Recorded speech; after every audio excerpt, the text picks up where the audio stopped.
Halo guys, welcome back to my YouTube channel Yodis Band. So, di video kali ini gue mau bahas salah satu event terbesar di tahun 2022, yaitu G20. G20 atau Group of 20 adalah sebuah forum utama kerjasama ekonomi internasional yang beranggotakan negara-negara dengan perekonomian besar di dunia, terdiri dari Afrika Selatan, Amerika Serikat, Arab Saudi, Argentina, Australia, Brasil, India, Indonesia, Inggris, Italia, Jepang, Jerman, Kanada, Meksiko, Republik Korea, Rusia, Prancis, Tiongkok, Turki, dan Uni Eropa. G20 memiliki posisi yang sangat strategis secara kolektif karena merupakan representasi dari 85% perekonomian dunia, 80% investasi global, 75% perdagangan internasional, dan 60% populasi dunia.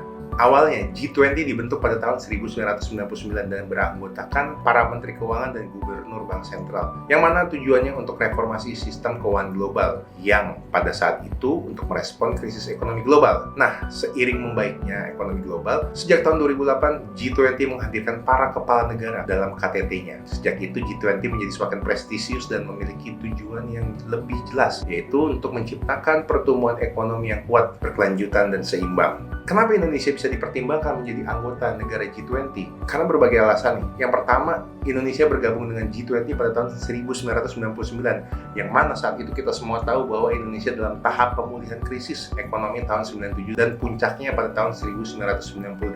Yang kedua, Indonesia merupakan negara demokrasi terbesar ketiga di dunia. Selanjutnya, Indonesia menjadi negara muslim terbesar di dunia. So, lalu manfaatnya apa sih kita ikutin G20? Kenapa kita harus bergabung dengan G20?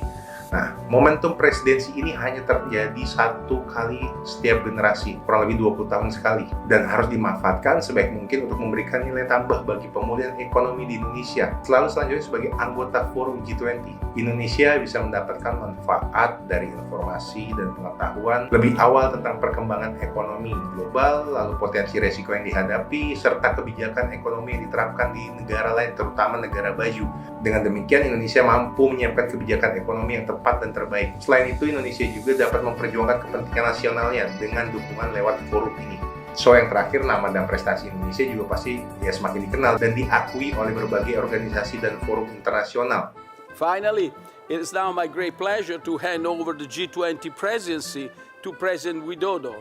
I wish Indonesia all the best in the coming year. Pada sesi penutupan KTT G20 tahun 2021 di Roma, Perdana Menteri Italia Mario Draghi selaku presidensi G20 2021 secara simbolis menyerahkan estafet presidensi G20 pada Indonesia, sehingga Indonesia secara resmi memegang presidensi G20 selama setahun penuh dari tahun 1 Desember 2021 sampai KTT G20 pada puncaknya, yaitu kemarin 15 sampai 16 November 2022. Nah, hal itu sekaligus menjadikan Indonesia sebagai negara berkembang pertama yang menjadi tuan rumah G20. Bali, Indonesia dipilih sebagai tempat pelaksanaan KTT G20 dan diharapkan kembali membangkitkan wisata Indonesia setelah kita semua terdampak oleh pandemi COVID-19.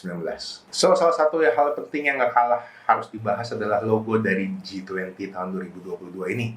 Logo tersebut terdiri dari beberapa elemen yang memiliki makna sebagai berikut. Yang pertama, motif kaung. Motif batik yang bentuknya berupa bulatan mirip buah kaung yang ditata rapi secara geometris. Kadang motif ini juga ditafsirkan sebagai gambar bunga lotus atau teratai dengan 4 lembar mahkota bunga yang merekah. Nah, lotus adalah bunga yang melambangkan umur panjang dan kesucian. Memiliki arti pada logo ini yaitu tekad bulat dan berguna bagi sesama, di mana tagline Stronger and Together. Yang berikutnya adalah motif gunungan, melambangkan kehidupan manusia. Semakin tinggi ilmu dan semakin tua usia, manusia harus semakin mengkerucut. Memiliki arti pada logo ini yaitu babak baru dan keseimbangan. Tagline di logo ini yaitu Recover.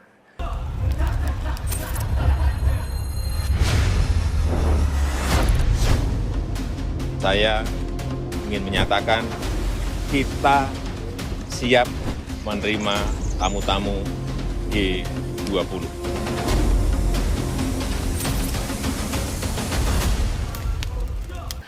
Yang tinggal di Bali mungkin tahu ya semua ya, kemarin di Bali tiba-tiba banyak sekali kendaraan listrik. Presiden Jokowi mengatakan penggunaan mobil listrik pada ajang G20 ini menjadi wujud komitmen Indonesia mendukung transisi energi, terutama dalam upaya pengurangan emisi. Penggunaan mobil listrik selama KTT G20 Kita tunjukkan pada dunia bahwa ekosistem kendaraan listrik di Indonesia tengah tumbuh dan berkembang cepat. Yang kedua adalah penanaman bakau atau mangrove oleh para peserta pemimpin KTT G20. Nah, di sini kegiatan dilaksanakan hari Rabu tanggal 16 November di Taman Hutan Raya Tahura di Ngurah Rai, Denpasar. Agenda ini merupakan bagian dari tema yang dipilih oleh Bapak Presiden Joko Widodo dalam pelaksanaan KTT soal menangani krisis iklim. Pemerintah Indonesia sebagai salah satu negara dengan hutan mangrove terbesar dapat menginspirasi dunia dan sekaligus bentuk kepedulian terhadap lingkungan hidup karena mangrove mampu menyerap karbon, melindungi lahan, dan mencegah abrasi laut.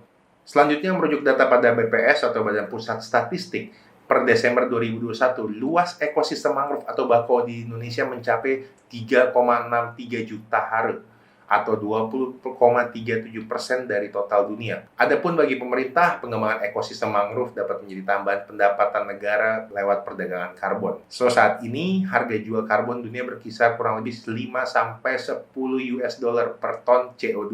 Maka dengan luas hutan bakau mencapai sekitar 3 juta hektar yang mampu menyerap emisi karbon sekitar 950 ton, pemerintah bisa mendapatkan tambahan hampir 2.400 triliun dari perdagangan karbon atau yang biasa disebut dengan carbon trade. Nah, dengan begitu maka pendapatan negara bisa lebih tebal jika menghitung perdagangan karbon dari hutan tropis dan lahan gambut yang ada di wilayah Indonesia.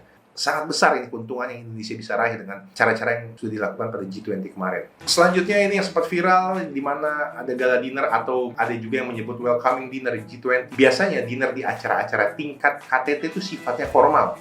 Iyalah, di situ semua para pemimpin negara semua pada berkumpul. Ada yang bilang perkumpulan para Hokage. Di situ Indonesia menyuguhkan acara yang meriah, penuh warna-warni, dan hampir sebagian HOD atau Head of Delegation menggunakan endek khas Bali. Istilah Head of Delegation atau yang biasa disebut HOD adalah pimpinan delegasi dalam suatu konferensi internasional. Dan dalam konteks suatu KTT, maka HOD-nya adalah presiden. Nah, di sini konsep acara maupun baju endek yang digunakan oleh Head of Delegation mendapat apresiasi yang luar biasa. Dan yang terakhir yang dilihat yang didapat dari G20 kemarin yaitu dalam suatu konferensi internasional biasa menghasilkan communique. Communique ini diambil dari bahasa Prancis communiquer yang berarti untuk berkomunikasi. Sama ya, communication, communiquer. Lalu dalam konteks konferensi merupakan bentuk-bentuk poin kesepakatan terhadap pembahasan dalam konferensi tersebut. Nih, sempat ada perdebatan apakah Leaders Declaration atau G20 Bali Leaders Declaration merupakan communique dalam G20. Nah, tapi melihat dari isi Leaders Declaration atau G20 Bali Leaders Declaration, maka menurut saya sama aja gitu dengan communique. Leaders Declaration ini mencatat 52 poin kesepakatan ya, 52 paragraf kesepakatan kepala negara G20 untuk guna mendorong pencapaian tujuan masyarakat dunia melalui peningkatan upaya dan komitmen di berbagai sektor. Dari 52 poin atau 52 paragraf tersebut ada 2 poin khusus terkait sektor energi, di mana para pemimpin G20 menyepakati untuk mempercepat dan memastikan transisi energi yang berkelanjutan adil, terjangkau, dan investasi inklusif. Yang membuat beda dari Leaders Declaration atau G20 Bali Leaders Declaration ini diambil dalam situasi geopolitik yang tidak menentu, di mana salah satu anggota G20 yaitu Rusia sedang dalam kondisi perang dengan Ukraina. Makanya kemarin juga sempat Presiden Vladimir Putin nggak datang, dan sempat ada hal menarik yang dimana delegasi dari Rusia sempat dikatakan tiba-tiba masuk rumah sakit dan dibantah oleh Rusia secara langsung. Ya, situasi politik. So, itu dia serba-serbi tentang event G20 yang digelar di Indonesia, tepatnya di Pulau Bali. So, semoga informasi gue dapat bermanfaat. Sampai ketemu di vlog gue berikutnya. See ya.